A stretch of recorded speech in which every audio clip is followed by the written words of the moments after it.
amigos, creo que el estacionamiento no está a nuestro favor, pero esperemos que llegue todo el mundo. Bueno, estamos hoy aquí con Juan Vives, que nos va a presentar su libro.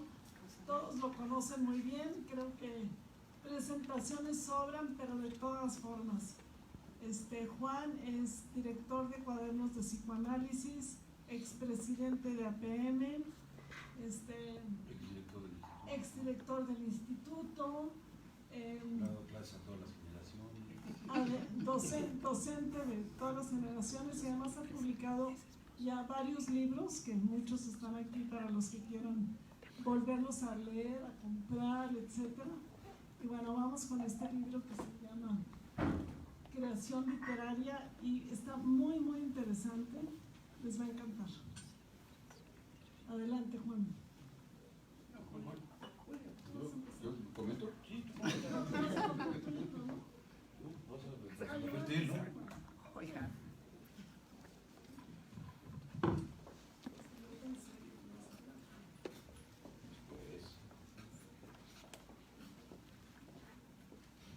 Bueno, entonces vamos a empezar comentando el libro. Vamos a comentar Julio Casillas y yo el libro, y después Juan nos va a contar un poco más del libro. Entonces, bueno, leer este libro que nos presenta hoy Juan Vives es un regalo para nuestra libre lectura reflexiva. Como dice la cita de Borges citado por Juan, para la natural respiración de la inteligencia.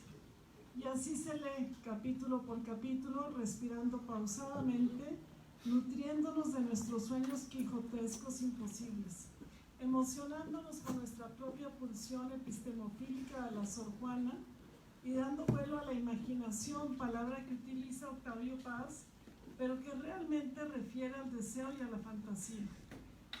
Es así como literatura y psicoanálisis están vinculados desde siempre, como saberes y prácticas parientes. Se dice que Freud quería ser escritor antes de ser neurólogo, y lo fue, siendo además extremadamente bueno, iniciador de un movimiento cultural donde la gente empezaba a mirarse hacia adentro. Siguiendo esta idea, Juan miró hacia adentro de cada uno de los creadores literarios que menciona en su libro.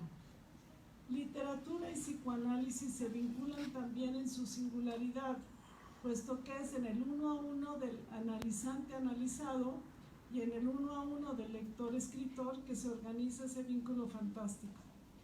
¿Cómo no pensar en un paralelismo con la novela familiar, como la denomina Freud, en la que cada uno nos contamos a nosotros mismos nuestra historia, que está impregnada en cada creación literaria que leemos escrito por un otro? Toda obra literaria es irremediablemente autobiográfica, y para el lector, a su manera, también lo es, pues la va hilando con su vida, con sus pensamientos, deseos, fantasías e ilusiones. Así se lee al otro en un como sí imaginario que aspira a la representación metafórica. Nacer mujer fue un estorbo para Sor Juana, hija de la iglesia o hija bastarda. Acabó Sor Juana incomodando a muchos por su sed de conocimiento, de saberlo todo, de estudiarlo todo y de escribirlo todo, con esa libertad que la caracterizó todo el servicio de su sed de saber.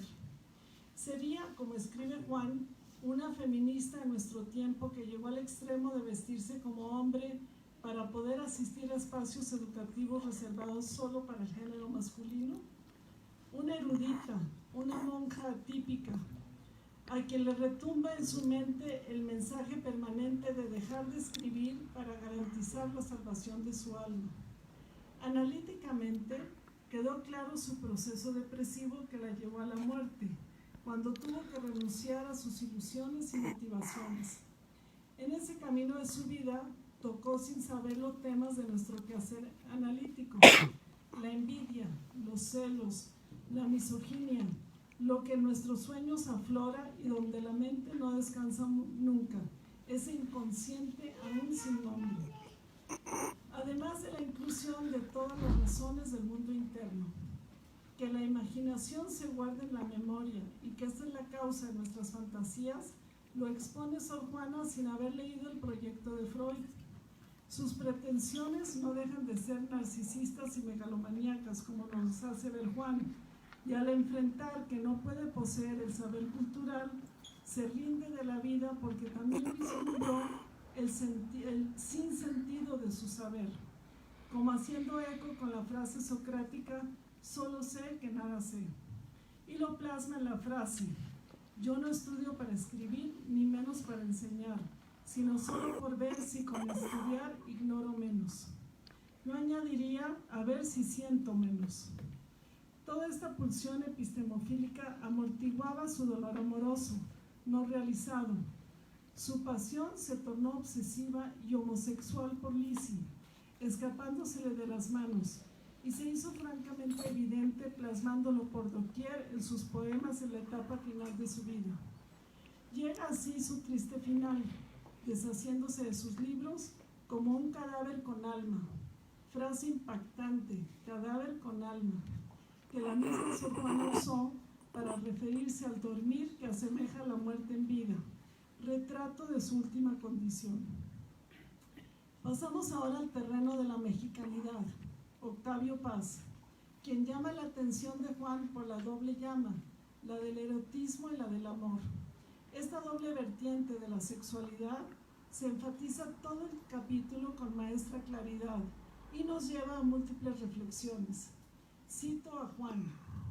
Dice, a Octavio Paz le maravilla que siendo la sexualidad siempre la misma, es decir, abocada compulsivamente a la reproducción, el erotismo, sin embargo, adquiere una variedad casi infinita de modalidades.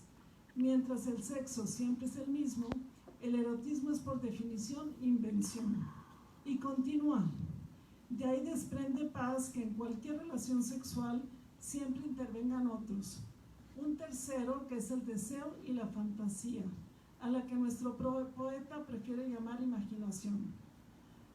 Seré algo atrevida con mi inclusión, pero no puedo dejar de referirme a Thomas Ogden con su concepto del tercero analítico, sacándolo por supuesto del setting analítico y equiparando ese deseo fantasía a los fenómenos transfero-contratransferenciales historizados entre dos personas que por ser quienes son, forman un tercer espacio psíquico-sexual único e irrepetible, involucrado en ese contexto del erotismo.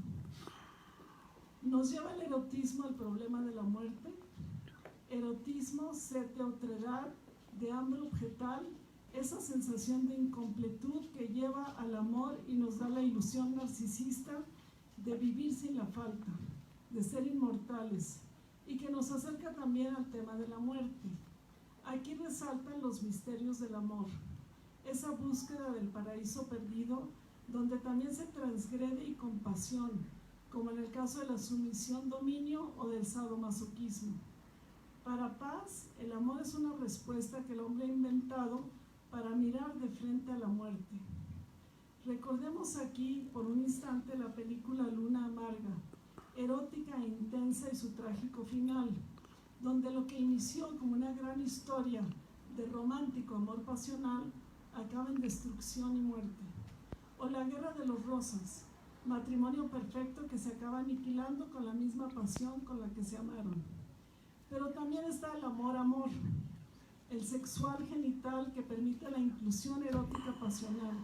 Y es así como Juan, inspirado en Paz, integra esa doble llama y acaba su capítulo bellísimamente apuntando que dando paso de lo primitivo de la sexualidad al erotismo ya modulado, se desemboca en una de las más enriquecedoras experiencias humanas, el amor. Reis, Pessoa y Saramago, o las cajas chinas, llama Juan un capítulo de su libro. Aquí un telegrama que anuncia la muerte de Pessoa, un libro extraído por distracción del barco que lleva a Reis de Brasil a Portugal, y Lidia, una camarera del Hotel Braganza, que se mete a la cama de Reis con el pretexto de tener frío. Adornan una trama que no es precisamente de Agatha Christie, sino que gira en torno de la presencia y de la ausencia en la mente del otro, de la vida y de la muerte en el recuerdo de los demás, pero sobre todo de heterónimos y hasta de lo que se puede considerar una relación post-mortem, dando igual si se está de un lado o del otro, del lado de la vida o del lado de la muerte. El argumento es que toda persona que se muere sigue viviendo 9 meses después en la mente de sus otros cercanos, equiparándose a un embarazo, donde nos mentalizan 9 meses antes de conocernos y nos van desmentalizando, por decirlo así, otros 9 meses después de morir. Ningún vivo puede sustituir a un muerto, pero Reis expande esto, que nadie está verdaderamente vivo ni verdaderamente muerto. Y ya aquí nos empezamos a confundir si el protagonista es Reis o es Pessoa, atravesados de Saramago. El problema de los muertos se significa en extrañas sensaciones como mirarse en el espejo y no verse, o el no poder añadir nada después de muerto a lo que se hizo o a lo que se escribió. El quién es quién y los dos lados de la vida-muerte se juegan creativamente sin reconocerse, por ejemplo, un autor en su propio escrito. Es así como Saramago juega con 3 fragmentos de identidad como si fuera una magia de cajas chinas. Acaba Juan el libro eligiendo el tema de la literatura fantástica, de los entes ficticios mitológicos, algunos como Zeus, Osiris o Afrodita, junto con otros creados por la imaginación del deseo inconsciente como James Bond, o Pegasos, Minotaurios o Esfinges, así de variados, o lugares ficticios inexistentes como Macondo, producto del realismo mágico de García Márquez. Interesante, como entes ficticios pueden coexistir sin conflicto en el mundo de la realidad, como Harry Potter, entre otros ya mencionados. Pese a la contradicción que esto podría suponer,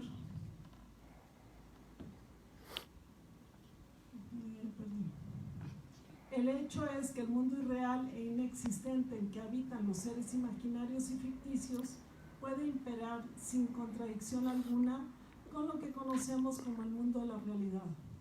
Los lectores seremos de alguna manera partícipes co-creadores, posponiendo también el principio de la realidad a favor del disfrute fantasioso, lejos del mundo informativo o científico, como equivalente al juego infantil del como si yo fuera un héroe con poderes, como si yo fuera una princesa que es descubierta por un príncipe azul, o como si mi Pegaso me transportara por las nubes de un país fantástico a otro. De tal suerte que escritor y lector también juegan. Así la creación literaria, el arte, la cultura y el psicoanálisis están emparentadas con el juego, materia prima para la fantasía y el deseo. La actividad lúdica trasciende lo concreto, no se juega en el vacío.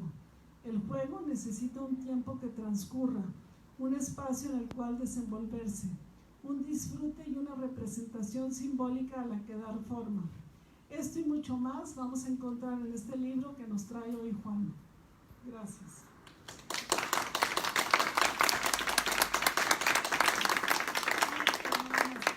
Julio va a tocar el tema de otros capítulos del libro, no mencionados por mí.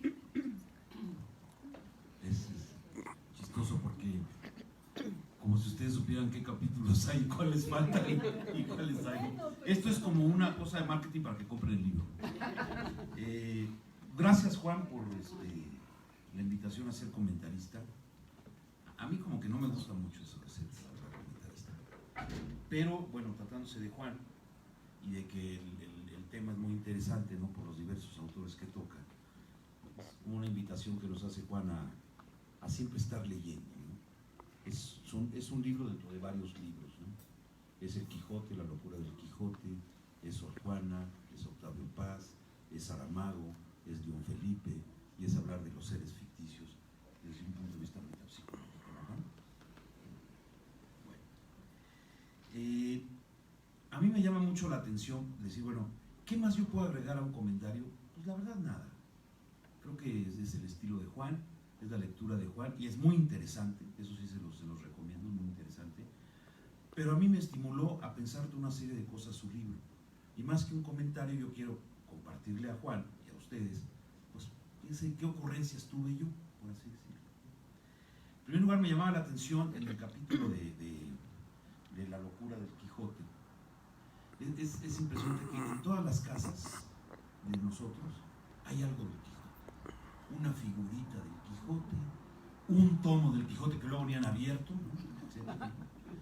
¿Cuántos no tuvimos un tío que decía, hay que leer a menudo el Quijote? ¿No? Siempre hay como toda esta gama, ¿no? Llama la atención que Freud, lo pone aquí, lo señala muy bien Juan, aprende a hablar español, lee el Quijote con Silverstein, su amigo, todo lo del coloquio de los perros, de jugar a Cipión y Berganza, etcétera, etcétera, ¿no? Sin embargo, llama la atención que solamente lo cita 2 veces en sus obras completas, en Tótem y Tabú y en otra a pie de página, ¿sí? Solamente. ¿El juego de los perros? No, a Cervantes y al Quijote, ¿sí? Y al coloquio ni siquiera lo cita, ¿sí? Eso es algo que han inferido sus biógrafos, que también está por verse. Yo me interesó mucho esto del Quijote en Juan, porque un tiempo estuve como en un grupo donde leíamos el Quijote, con un quijotólogo, que es Jorge Fabricio Hernández, antes de que se fuera a España. Y era muy interesante porque una cosa que decía él, que dice, todo el mundo decía, en un lugar de la Mancha. Pues, la Mancha no es que sea manchego, no, es que la Mancha era que iban cada semana con una mancha que era la tinta, que se veía como una mancha, y decían, léenos la Mancha. Entonces, en un lugar de la Mancha de cuyo nombre no quiero acordar. Eso es lo que él como historiador había investigado. Por otro lado, me llamaba mucho la atención ahorita en lo que decía Juan. Decía que se la pasan siempre muy bien los seres míticos y los seres ficticios. Siempre están de buenas, ¿no? Siempre están a todo, dan ganas de ser ficticios, ¿no? Y ahí está Quijote otra vez, ¿no? Cuando dice, las tristezas no se hicieron para las bestias, sino para los hombres, pero si los hombres las sienten demasiado, se vuelven bestias. Por otro lado, me hice es un hallazgo, que me lo dijo hace muchos años Germán Dehesa, y luego me lo dijo Lourdes Ruiz, que es la reina del albur. Yo he estado siempre interesado en trabajar todo lo del albur, y que hay un albur en Sor Juana Inés de la Cruz. Lo voy a leer, que dice, no te des a las congojas por más mal que vayan las cosas, tú no aflojes el tamal aunque te jalen las hojas. De Sor Juana, que den investigarle a Juan la fuente así muy precisa, ¿no? Pero es hasta para que vean hasta dónde llega Sor Juana Inés de la Cruz, dónde llegan los albures. Por otro lado, con todo esto del Quijote, yo dije, bueno, voy a hacer como algo que pueda jugar con 2 personajes que a mí me interesan mucho, ¿no? Que es el Quijote, obviamente, ¿no? Y este personaje que crea Chaplin, que es Charlotte, ¿sí? Que también es un personaje de los que se habitan ahí, Juan seguramente en otra ocasión lo va a mencionar, ¿no? Y traigo como manojo de cosas. Dice, cuando Picasso realizó el célebre dibujo del Quijote y Sancho Panza, manifestaba certeza de que ciertas figuras coinciden de modo directo y espontáneo con las invisibles contornos del alma humana. El mismo excepcional contacto fue experimentado por Charles Chaplin cuando en febrero de 1914, contemporáneo de Freud, utilizó por primera vez el atuendo de Charlotte para un corto que se iba a llamar Kid Auto Races in Venice. Intento de aparentar dignidad, decía Chaplin. El sombrero denota vanidad y las botas simbolizan las trabas que el hombre se impone a sí mismo.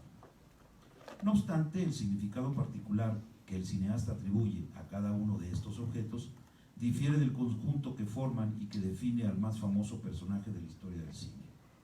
En efecto, para conocerlo basta ver su silueta recortada, siempre en blanco y negro, e incluso es suficiente reunir los trozos imperfectos de un bastón, un sombrero y unas botas para sentir la presencia de Charlotte. Tal como sucede con el dibujo de Picasso respecto a los elementos distintivos de las siluetas de Quijote y Sancho Panza, ¿no? Si lo recuerdan, es así. Antes de las interpretaciones expuestas por Chaplin, por lo demás contradictorias, en tanto que a lo largo de los años refirió diversos orígenes y sentidos a Charlotte. La sátira, decía, quiero satirizar al ser humano, es observación y la apariencia. El intento de aparentar dignidad resulta una forma de búsqueda, del mismo modo en que Cervantes no creyó sino estar satirizando las novelas de caballería. Chaplin consiguió una de esas grandes metáforas que no se agotan por más que se acumulen páginas que intentan desentrañarlas. Así como el Quijote es más que su triste figura, Charlotte no se limita a ser el eterno vagabundo. Ambas lecturas aciertan, pero no son lo único que puede definir su permanencia en la fuerza arquetípica. Antes que personajes, el Quijote de Charlotte son una mirada y por tanto un movimiento, como el propio Chaplin revela en este relato autobiográfico de 1918. Te los voy a leer cómo se quedaba él viendo a su mamá. Dice: mi madre permanecía en la ventana de nuestra casa horas y horas, mirando la calle y reproducción con sus manos, sus ojos y la expresión de su rostro, todo cuando pasaba abajo. Mirándola, aprendí no solamente a traducir las emociones con mis manos y mi cara, sino también a estudiar al hombre.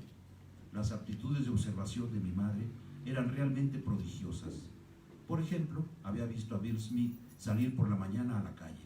He ahí que está Bill Smith, decía. Arrastra los pies y sus zapatos están brillantes. Aportaría que se ha peleado con su mujer y se marcha de casa sin desayunar.